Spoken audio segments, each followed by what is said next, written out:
Le président de l'Assemblée nationale de la République démocratique du Congo a effectué une visite de travail de haut niveau à Jérusalem, en Israël, dans le cadre du marathon diplomatique qu'il a amorcé depuis plusieurs mois sous l'impulsion du président de la République, Félix Antoine Tshisekedi Tshilombo. Accompagné des députés et diplomates congolais, le professeur Vital Kamerhe a été reçu en Terre Sainte le dimanche 2 mars 2025 par son homologue israélien, l'honorable Amir Ohana.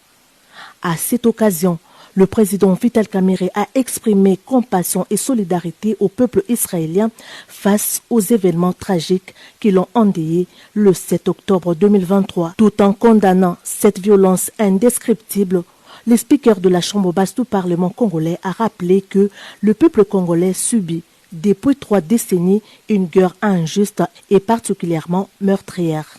Le président Vital Kamerhe a précisé que les populations de l'Ituri, du Nord et du Sud Kivu, qui meurent par milliers et endurent d'atroces souffrances, méritent également les soutiens et l'attention du monde entier. Pour lui, la voix de la RDC devrait être portée non seulement par ses institutions, mais aussi par les pays amis, en particulier ceux qui, tout comme elle, connaissent la guerre et en mesurent les coûts humains, sociaux et économiques à l'image de l'Israël. Allusion a été faite à la violation de l'intégrité territoriale de la République démocratique du Congo par le Rwanda et ses supplétifs du M23 en cours dans la partie est du pays. Le message que je voudrais adresser au peuple israélien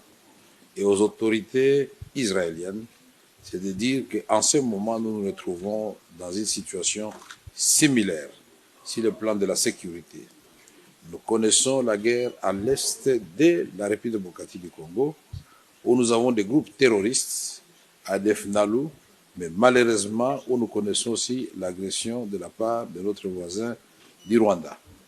Notre détermination et la détermination du président de la République démocratique du Congo, Félix Antoine Tshisekedi Tshilombo, a toujours été la paix, la construction de la paix pour l'ensemble de la région des Grands Lacs, pour qu'ensemble nous puissions œuvrer pour le développement de tous nos pays, y compris ceux qui nous ont agressés aujourd'hui. C'est l'occasion de dire toute notre compassion à nos populations de l'Est et toutes nos condoléances aux familles éprouvées. Beaucoup se sont posé la question de savoir pourquoi je ne l'avais pas encore fait. Et je savais que j'étais invité ici à Jérusalem, et je pense que c'est la Terre Sainte, et que mon message, ma prière pour que la paix revienne dans notre pays, pour que nos populations de l'Est, étant moi-même concernées au premier plan, que nos populations retrouvent la paix, et nous disons à nos populations de l'Est que nous sommes ensemble, nous ne ménagerons aucun effort pour accompagner le président de la République, son Excellence Félix Antoine Tshisekedi Tshilombo,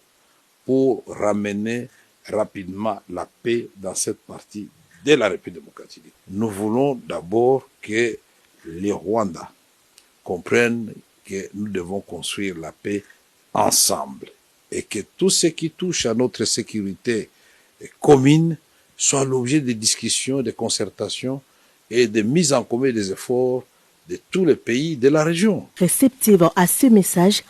la partie israélienne a exprimé sa volonté de s'engager aux côtés de la République démocratique du Congo dans les efforts visant à préserver son intégrité territoriale et à restaurer une paix durable dans la région des Grands Lacs. Le professeur Vital Kamerhe a salué la création au sein du Parlement israélien d'un groupe d'amitié RDC-Israël, le deuxième sur les continents après l'Éthiopie, dirigé par l'honorable Tchega Melakou du Likoud. Cet instrument de diplomatie parlementaire marque une étape importante dans la consolidation de la coopération entre les deux assemblées